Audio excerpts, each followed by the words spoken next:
friendos. This exciting time comes but twice a year. You guys know what I'm talking about. It's a Sephora sale! And you all have personally requested that I go through a few of my favorites, some of my recommendations for this upcoming sales event. So today's video is going to be revolutionary, friendos. No beauty YouTuber has ever made a video like this before. So I'm calling this one my Sephora Sale Recommendations. And anyone who makes a video after me that says Sephora Sale Recommendations, I'm gonna copyright strike them. Cause this ain't fair. I came up with this in my own noggin and I'm not gonna have it anymore.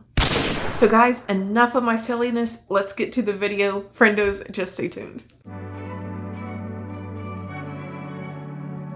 Well, my guys, I was thinking this one through. It would seem that our attention spans are getting shorter and shorter as humans, so I decided for this one, I'm not going to do a super long list. I'm going to try to think of 10 items from my noggin from Sephora that I wouldn't want to live without, and they're all going to be makeup items. Now, my sister has a very important job today. She's going to be taking count over there to make sure that I don't go over 10. And we might be in trouble because it's Friday night and she's drunk. So guys, my Sephora recommendations. At number 1, we have the Mineral Veil Primer from Hourglass. Now this primer will make you look like an angel. It will smooth away all your pores. It does give a slight white cast, but under your foundation, you're not gonna see that. You're just gonna look more airbrushed. It's gonna fill in those potholes. It's gonna blur away any discolorations in the face. It's just a solid primer. It's my number 1. I would not want to live without this primer. Now at number 2, we have the Huda Beauty Faux Filter Stick Foundation. This one is so cheap to do everything that it does. It's just one of those foundations that blurs away the pores. As you can see, pores are a big problem. They are the bane of my existence. But with that foundation, it really does do a good job patching the potholes and making your face look more perfected. It also has a nice pearly finish to it. You won't look too matte. You won't look too flat. You will just look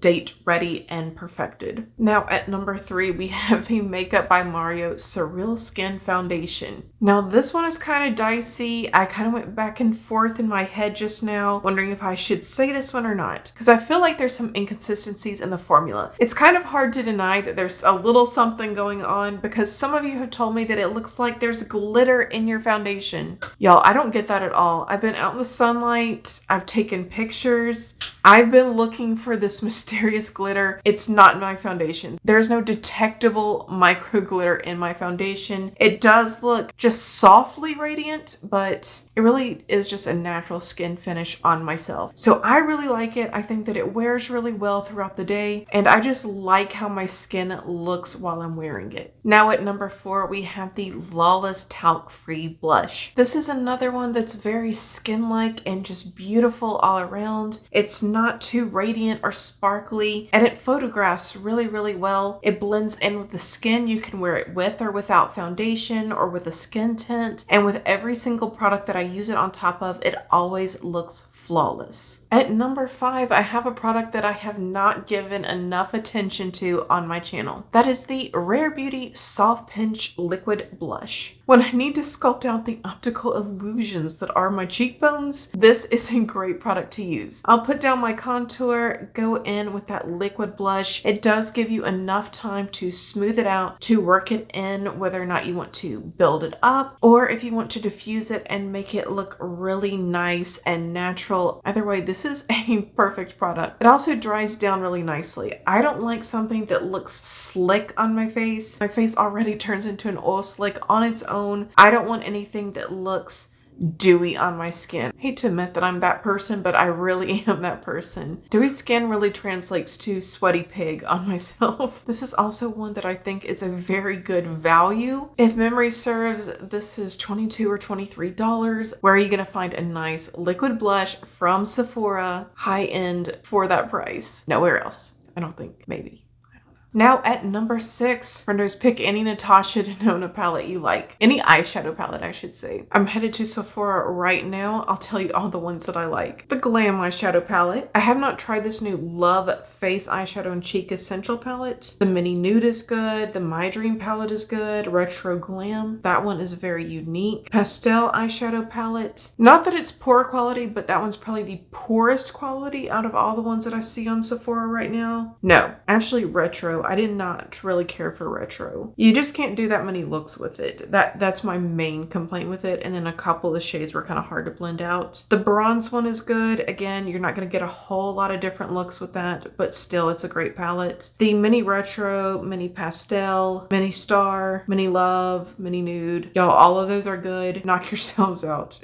They're all safe bets. And Natasha does not go on sale very often. Probably her next really good sale will be in the fall. So if you're looking to pick up a Natasha Denona palette, now might be your chance. So now for 7, I'm going to say a Pat McGrath palette, specifically a Mothership palette. Now Friendos, it is no secret, I have not had happy experiences overall purchasing from Pat McGrath Lab's own website. A lot of times my products come broken or they take forever to ship everything out. Just like now, I'm waiting for something to come in so I can put it in my giveaway. I know you guys are ready. Guys, I am too, but I want to check it and make sure that everything is kosher before I promise that to one of you guys. With that said, just pick a Mothership palette that appeals to you. There's really none out there that I think are really bad. I will say though, Utopian Dream, even though I do think the color story is really pretty, and I don't think that the quality is terrible, out of all the Pat McGrath Labs palettes, I feel like quality-wise, that one is in the last place if I were to rank my palettes based on quality. The glitters in there gave me a lot of fallout and they're a little bit on the chunky side, but still, do I pick up that palette? Yes. Do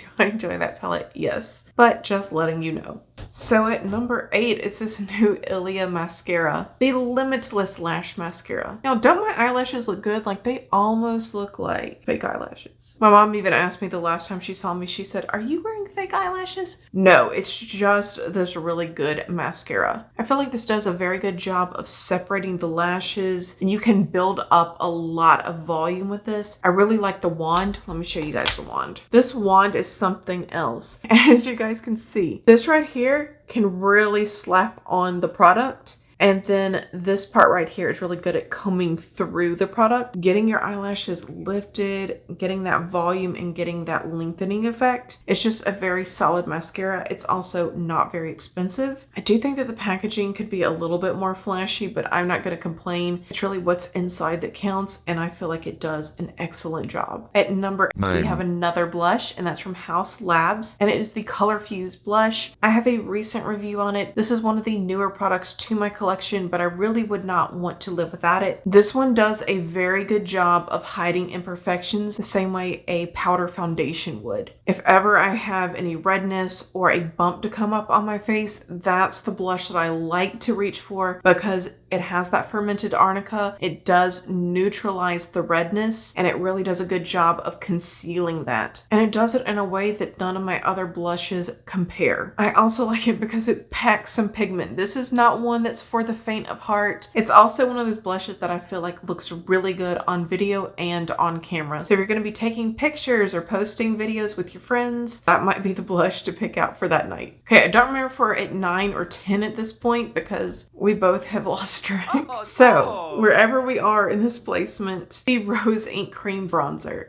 It's fabulous, you guys. For someone who has oily skin, this one does dry down, but it gives you enough time to work out the product, to get it smoothed in, to contour however you see fit. It's also one that isn't too orangey. Some bronzers can be super, super orangey. While this one is somewhat warm toned, it's really more of a neutral, leaning warm. So I feel like it looks good on every face and every skin tone. Okay, my sister thinks that was number 10, so I'm going to end this off with a bonus, because who would I be if I didn't mention the Makeup by Mario Cozy Lip Cream. You guys know I love how that lip cream wears. It blurs any lines in the lips. If you have chapped lips, it's going to hide that really well. It smooths on. It just feels so comfortable, like a plushy little bed for your teeth to rest on. It's just one of my all-time favorites. Okay, friendos, now's the part where I want to hear from you guys. Tell me what you plan to pick up from the sale. I can't tell you how excited I am for this one. I'm almost ready for it. Hello? Yes. Great news, Pollywog. We qualify for the second mortgage. Up top. So now I can at last get everything on my wish list. Yo, I'm not joking. I literally totaled it up today and I have $800 worth of items on my wish list right now. So yeah, I've got to go get that under control. So now I'm off. I'm either going to get in touch with my therapist or get in touch with my notary to sign off on that second mortgage. Okay, you guys. Have a fabulous rest of your day. Hit like if you had a good time. Let me know what you think of these recommendations. Did I get anything wrong? You guys are always very insightful and I like to hear what you all have to say. Lastly, I hope that you will subscribe if you have not done so already, because if not, we'll both have to live in the sorrow of never knowing what could have been. Alright guys, have a good one. Bye!